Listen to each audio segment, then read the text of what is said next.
The whole electric vehicle market, it's just moving incredibly fast. It really is. Non-stop innovation. Exactly. And automakers are scrambling, especially to figure out affordability.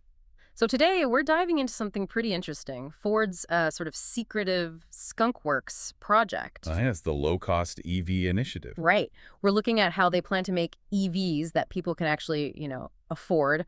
We've dug into a great article, Ford Skunkworks EVs, Everything We Know, to unpack their whole strategy for this new A platform. really insightful piece. Yeah. So our mission here is to boil down the key takeaways, the surprising bits about Ford's next big move. This deep dive is for you. And it's definitely a critical time for Ford. The article points out that their current EV program, it's just not hitting the profit targets they want. That's a big deal. So the Mach-E and Lightning aren't quite cutting it financially. Well, they've been popular, sure, but they're facing more competition now, and maybe the initial platform wasn't designed for ultimate low cost. Plus, GM has actually pulled ahead of Ford in U.S. EV sales now. Only Tesla is selling more. Wow. Okay. And on top of that, CEO Jim Farley, he's sounded the alarm, basically. He's worried about China's lead in affordable EVs. Really worried. Worried they'll come here. Exactly. Worried about what happens if, or maybe when, those really low-cost Chinese EVs hit the U.S. market. He sees them as a massive competitive threat. So, okay, it sounds like Ford's feeling pressure from, everywhere. Is this why they need this whole new approach? Why Farley called that announcement back in August a Model T moment? Is it that dramatic? I think so, yeah. It Yeah. signals a fundamental shift. They know if they want to compete head-on, especially with Tesla, and importantly, the Chinese automakers, they need something completely different. Not just tweaking the old stuff. No, not at all. It has to be ground-up EVs, designed from the get-go for affordability for the mass market.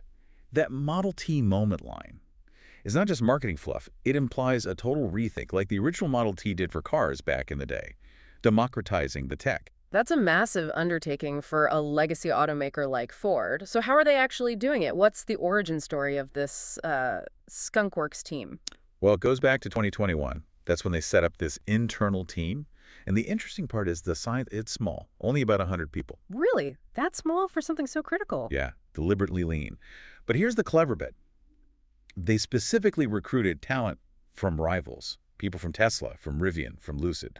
Bringing in the EV native expertise. Exactly. And their mission is crystal clear, ruthless focus on cost and efficiency.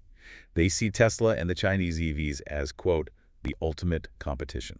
That's fascinating. And wasn't there that story about Farley himself driving a competitor's car? Yes. That really underscores their seriousness. He actually said on the Fully Charged Show podcast that he'd imported a Xiaomi SU7 sedan from China. Wow. Yeah, driving it himself to understand the competition firsthand. It shows just how closely they're watching and respecting what's coming out of China in that affordable space. Okay, so they've got this small expert team laser focused on cost. How does that translate to the actual vehicle platform? What's the core idea here? So the big shift, and this is key, is the platform itself. Unlike the Mach-E or the F-150 Lightning, which borrowed heavily from existing gas car platforms. Right, adaptations. Adaptations, exactly. This new platform, it's going to be, as the source says, totally built from the ground up. Purpose-built, electric, clean sheet. And just to be clear, this isn't that Volkswagen MB platform they use in Europe. Correct. Not the MEB platform that underpins the European Explorer EV and the Capri. This is all Ford, developed internally by this Skunkworks team. Got it. So a dedicated EV platform. That sounds expensive up front, though. How does that help them hit those low price points? That's the counterintuitive part, perhaps. The core strategy for slashing costs is intentionally limiting the battery sizes. Limiting range. Isn't range everything? Well, that's what Ford seems to be rethinking. Their logic is batteries are the single most expensive part of an EV by far. Bigger batteries equal much higher prices. Okay. And they believe, maybe based on market data or just a strategic bet, that a lot of buyers are very price sensitive. Perhaps more so than range obsessed, especially beyond a certain point. They see diminishing returns on those huge, expensive batteries for the mainstream market. So maybe not everyone needs 400 miles of range if it means the car costs $15,000 less. That seems to be the bet they're making. Focus on enough range for daily use and make it truly affordable. Interesting. So if they're going with smaller batteries and prioritizing cost, what kind of vehicles are we actually likely to see emerge from this? The reporting suggests at least two main types initially. A mid-sized truck and a compact crossover seem most likely. A midsize electric truck? Like Ranger-sized? Potentially, yeah. The truck project even has a code name, Project T3. And Farley's vision seems to be around work and adventure for these EVs. He also mentioned the platform could be leveraged among many top hats. Top hats, what does that mean? Basically, different body styles on the same underlying skateboard platform. So you could have the crossover, the truck, maybe other things, all sharing the core engineering to save costs. Ah, makes sense. Any hints about those other top hats? Well, there's some speculation mentioned in the source about maybe an EV designed specifically for rideshare drivers. Yeah. Think something like the BYD D1 or Kia Niro Plus overseas, purpose-built for high-mileage commercial use. Okay. And what about the look? Will they resemble the Mach-E or something else? That's still a bit of a mystery. Could follow the Mach-E's design language, or maybe align more with Ford's newer European EVs like that Electric Capri or Explorer EV. We'll have to wait and see. Right. And performance with smaller batteries, are we talking like golf cart speeds? Or still decent performance? No, probably not golf carts. But the source is pretty clear. Ford is adamant these won't have supersized batteries. So you shouldn't expect, say, the 200-plus kilowatt-hour batteries or the nearly 1,000 horsepower you see in things like the GMC Hummer EV. So more practical performance and range figures. Exactly. It ties back to that cost focus. Sensible battery sizes fit the affordability goal. They think extreme range and power aren't the top priority for the mass market they're targeting. And how are they going to make these smaller batteries cheaply enough? Are they just buying them or? No, they're making a big move into manufacturing them themselves. That's a key part of the cost strategy. Their new Blue Oval battery park in Michigan, a $3 billion investment, mind you, is set to start producing LFP batteries in 2026. LFP, lithium iron phosphate. Correct. Those are generally cheaper and more durable than the nickel-cobalt chemistries, even if a bit less energy dense. They're licensing the core tech from CATL, the big Chinese battery maker. Ah, using established tech but billing it themselves. Right. The Michigan plant alone is expected to create 1,700 jobs and churn out about 20 gigawatt hours of LFP cells annually. That's enough for roughly 250,000 EVs. It's a serious commitment to controlling that battery cost. And charging. Will they use the Tesla plug? Seems very likely. Mm-hmm. The expectation is these new EVs will launch with the NACS port built in, giving them native access to Tesla's supercharger network right away. That's a big plus for convenience. Okay, that's definitely a selling point. So when can people actually buy these? What's the timeline? The target launch window is sometime in 2027.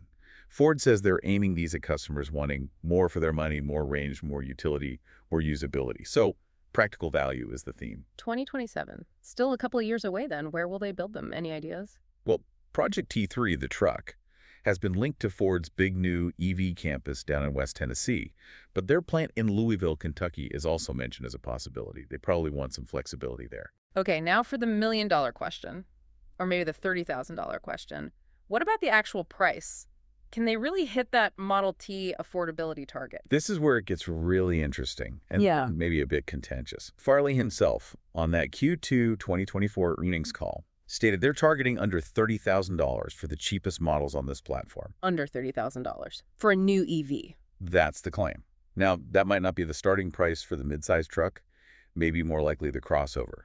But still, it's an incredibly aggressive target. Hugely aggressive. Can they actually do it? Well, the source rightly points out it's a major challenge. Think about tariffs, supply chain costs, inflation. Hitting sub 30K by 2027 won't be easy. No kidding. If they do manage it, who are they competing against at that price point? For the crossover, it'll be squaring off against things like the upcoming Chevy Bolt EUV refresh for 2026, maybe the electric Jeep Renegade, the Kia EV3, plus whatever Tesla brings out in its cheaper, smaller model range, and of course, potentially those Chinese brands if they enter the market. A crowded field. What about the truck? That's where Ford might have a real opening. Right now, electric trucks are expensive. You've got the Cybertruck, Rivian R1T, Silverado EV, all starting north of $60,000. Even Ford's own F-150 Lightning starts around $52,000 now. So there's a huge gap below A that. massive gap. If Ford can bring in a capable midsize electric truck, even if it starts a bit above $30, say in the high 30s or low 40s, it could seriously undercut everyone else. That could give them a huge advantage if the product delivers on value. So wrapping this all up, what's the big takeaway here? I mean, essentially Ford's making a pretty radical pivot. You're going all in on this ground-up, cost-first EV design. Mm, The strategy really banks on those LFP batteries, the smaller pack sizes, Yep. and that intense focus from the Skunkworks team to hit these really aggressive price targets. right. And connecting it to the broader context, this isn't just Ford launching a couple new cars. Yeah. It feels like a fundamental rethink of their whole EV business. They know they have to compete globally, especially on cost and efficiency. It's about shifting from early adopter EVs to, well, EVs for everyone. Like that Model T moment suggests. Which brings us to a final thought for you, our listeners, to chew on. Given Ford's aiming for this sub-$30,000 EV by 2027, really leaning into that Model T comparison, what established automotive rules or features might they have to completely break or just throw out altogether to truly make EVs as accessible as the original Model T mid cars?